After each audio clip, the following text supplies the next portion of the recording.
Mal de tête, confusion, esprit embrouillé, rien à retenir. À la fin de la journée, on se sent hyper lessivé. Je sais pas si vous avez déjà ressenti ça, mais moi, c'est l'état dans lequel j'étais à cause d'une seule chose, mon téléphone.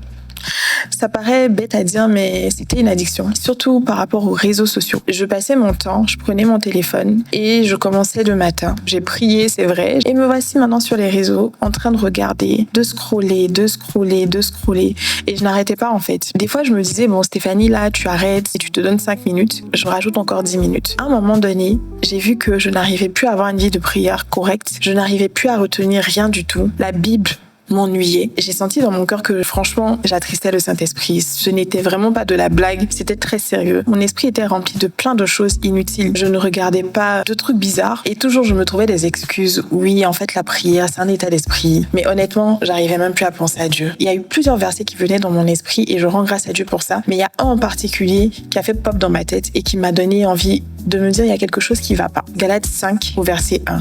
C'est pour la liberté que Christ nous a affranchis. Demeurez donc ferme et ne vous laissez pas mettre de nouveau sous le joug de la servitude. Il dit que c'est pour la liberté qu'il nous a affranchis.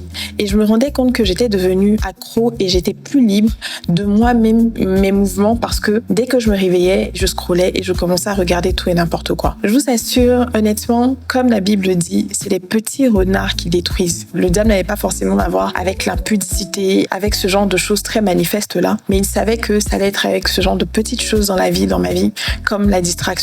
Mais une distraction qui était très sournoise, parce qu'au départ, quand je suis sur Instagram, je commence à regarder des contenus édifiants. Mais je vous assure qu'à un moment donné, j'arrivais même plus à regarder tout ça. C'était en mode, je vois un contenu chrétien, je zappe, parce que je me dis que je sais déjà, je comprends déjà.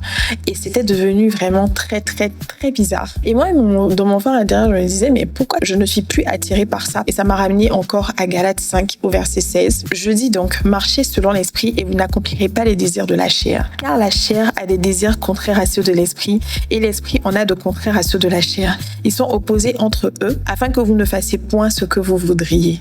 J'étais choquée. On pense que les désirs de la chair, c'est quoi? C'est la convoitise, c'est tout ce qui attise la chair. Le fait d'être sur son téléphone, ça attise les yeux, ça te donne des mini-doses de dopamine, de cliquer.